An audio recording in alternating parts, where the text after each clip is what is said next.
Action తీసుకున్నదే వాడే. ఉమ్. బాధితుడు complaint ఇస్తాడు, పోలీసుడు యాక్షన్ తీసుకుంటాడండి. ఇక్కడ అవునవును అదేలే. వాడే కంప్లైనెంట్. మామూలుగా కూడా complainant cannot himself cannot take action. Um. ఇక్కడ అదే సిఐడి వాడు అదే కంప్లైంట్. అప్పటికే ఇక్కడ జనాలు మోపు చేసి పెట్టేశారు. లెటర్ కింద వేసుకొచ్చేయండి అన్నాడు. ఆ విజయపాల్ ఏమో ఆడి ప్రమోషన్ కోసం ఆడ వేసుకొచ్చాడు. అక్కడ నా సెక్యూరిటీ లేకుండా చేశాడు. అంత దుర్మార్గం చేశాడు. ఇప్పుడు వీళ్ళలో కొంతమంది ప్రమోషన్ కోసం మీ కేసులో ఎవరి మీద అయితే మీరు అలిగేషన్స్ చేస్తున్నారో వీళ్ళలో కొంతమంది పోలీస్ ఆఫీసర్స్ సీఎం గారు ఇప్పుడు సీఎం అయిన చంద్రబాబు నాయుడు గారిని కలవడానికి అపాయింట్మెంట్లు అడిగితే కూడా ఇవ్వలేదు, రైట్? ఇవ్వలేదు. కొంతమంది లీవులు పెడితే లీవులు కూడా క్యాన్సిల్ చేసేసి ఉండండి అని చెప్పి వెయిట్ చేపిస్తున్నారు. వాళ్ళని విధుల నుంచి తప్పించారు, సస్పెన్షన్లోనో లేకపోతే ఇంకో ట్రాన్స్ఫర్లో చేశారు, డిపార్ట్మెంట్ ఆఫ్ ట్రాన్స్ఫర్స్ చేశారు. సో ఈ పరిస్థితుల్లో మీ కేసు చంద్రబాబు నాయుడు గారు ఎలాగూ కక్ష సాధింపు వద్దు, చట్ట ప్రకారమే తప్పు చేసిన వాళ్ళని శిక్షిద్దామని అంటున్నారు కదా.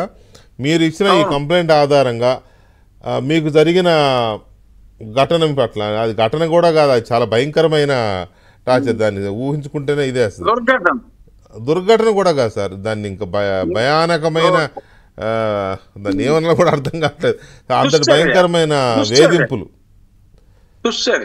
వేధింపులు. సో వాటికి చట్టపరంగానే మీ పార్టీ అధికారంలోకి వస్తుంది కాబట్టి న్యాయం జరుగుతుంది, వాళ్ళు శిక్షించబడతారు. ఆ శిక్షించబడే వాళ్ళలో జగన్మోహన్ రెడ్డి కూడా ఉంటాడు అని మీరు బలంగా నమ్ముతున్నారా? ఖచ్చితంగా కరెక్ట్ గా ఎంక్వైరీ చేస్తే జగన్మోహన్ రెడ్డి కూడా ఉంటాడు, ఎటువంటి సందేహం లేదు. రైట్. ఒకవేళ ఇది ఇక లేట్ అయితే అంటే ఎట్లాగో సుప్రీంకోర్టులో ఉంది కాబట్టి ఈ ప్రాసెస్ ఎంక్వైరీ సుప్రీంకోర్టులో లేదు. సుప్రీంకోర్టు నుంచి హైకోర్టుకి వెళ్లకుండా సుప్రీంకోర్టుకి ఎందుకు వచ్చామని వాళ్ళు అన్నారు. హైకోర్టులో అసలు హీరింగ్కే రానివ్వాల. యాదృచ్ఛికమో జగన్మయో నాకు తెలియదు అని చెప్పాను కదా. అవును, హీరింగ్కి రాలా. సో అందుకని ఇప్పుడు కంప్లైంట్ ఇచ్చి డైరెక్ట్ గా మరి ఈ కంప్లైంట్ టేకప్ చేయండి అని చెప్పడం జరిగింది.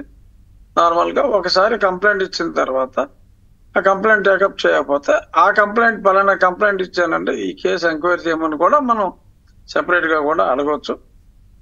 బట్ జరిగిందన్నది అందరికీ తెలుసు కాబట్టి ఖచ్చితంగా ఎంక్వైరీ నిష్పక్షపాతంగా ఉంటుందని నేను విశ్వసిస్తున్నాను.